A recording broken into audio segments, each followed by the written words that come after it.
એ જીવી આપણે ઘેર જી મહેમાન આવે છે ને ઈયને તું હાથવી લેજે. હું વાડીએ પાવડો હમો કરાવવા જાઉં છું.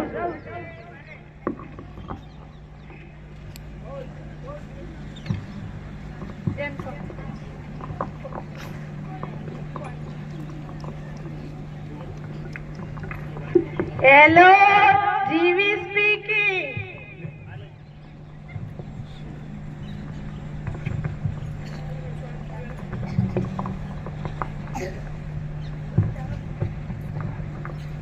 હેલો, જીવી સ્પીકિંગ.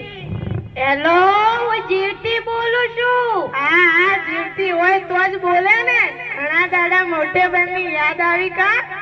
એ જીવી, તારે કે જે મહેમાન આવે છે ને એ ગુંદરિયા મહેમાન છે. ગુંદરિયા મારે કે 15 થી રોકાવા હતા. એ બધાનું પરબારું ઘર છે. એ તો સાવ મફતિયા છે. મફતિયા સારું કર્યું તે કીધું લે. હવે જોઈ અમની મજા આવ્યા લાગે. ફરી ફોન કરું હો. એ ભલે તાળ.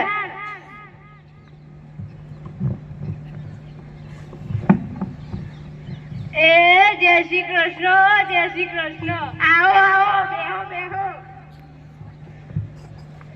અહીંયા તો બહુ સારું લાગે. મહિનો તો ખેંચી જ લેવું. શું કીધું? કાઈ નહીં, એ તો મારા બા નથી દેખાતા. કેમ, શું થયું?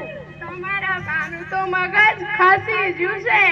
કેમ પણ શું કરે છે? મારા ઘરે જે મહેમાન આવે ને એમને પાવડે પાવડે મારે છે. હાલ જો જા વાડીએ ગયા પાવડો લેવા. આવું પેલા થયું તું?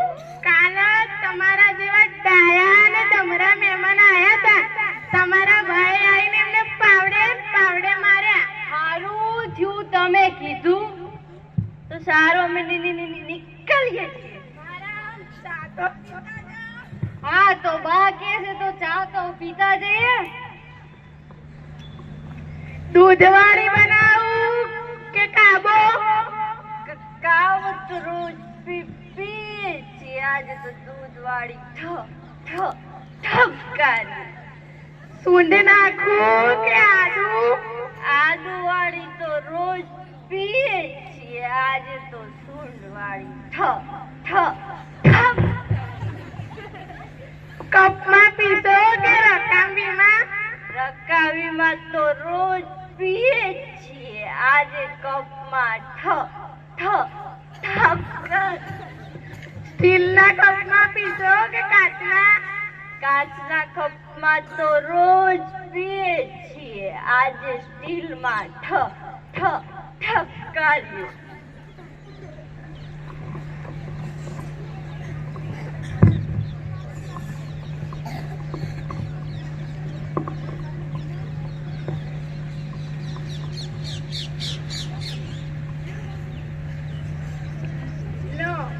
અરે વાહ, તમે તો જબર જાદુ કર્યું. 2 મિનિટમાં ચા બનાવી દીધી. અરે આ તો ખાલી છે.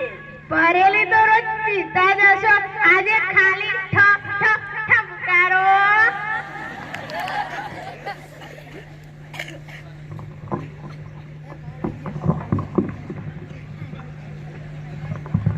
એ બારણું ખોલી દે. ભાગો મહેમાન આયા કે નહીં? મહેમાન તો આયા ને વયા ગયા.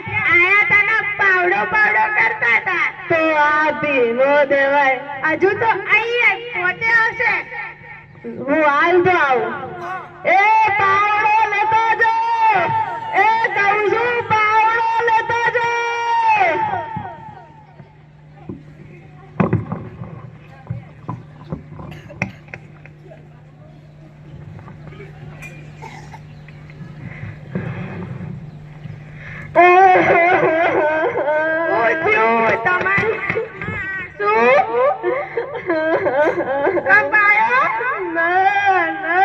સુનામી આવી?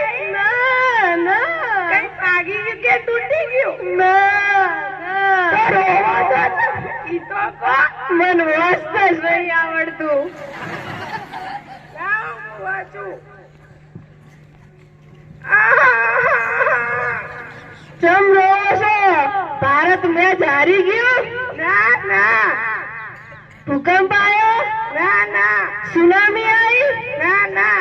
કોઈ ભાગી ગયું કે તૂટી ગયું? તમારી ખુરશી નીચે મારો પગ ભાગી ગયો. અલ્યા સોરી. ઈ તો જીવી કર્મના બદલા ચૂકવવા જ પડે.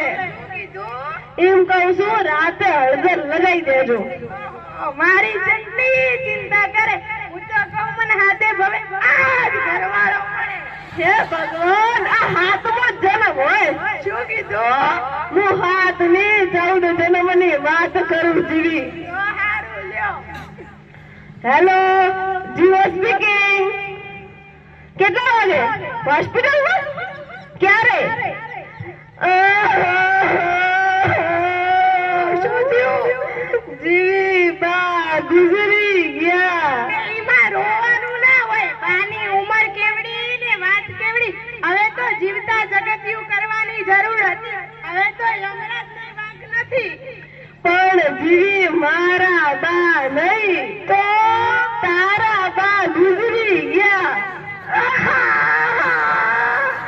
મારા બાની ઉંમર તો હજુ નાની જ હતી. જોયું? જ્યારે આપણા ઉપર વીતે ને ત્યારે જ સમજાય. આ સંસારમાં બધા બીજાના દુખે દુખી અને બીજાના સુખે સુખી થવા લાગે ને તો સંસાર સ્વર્ગ બની જાય.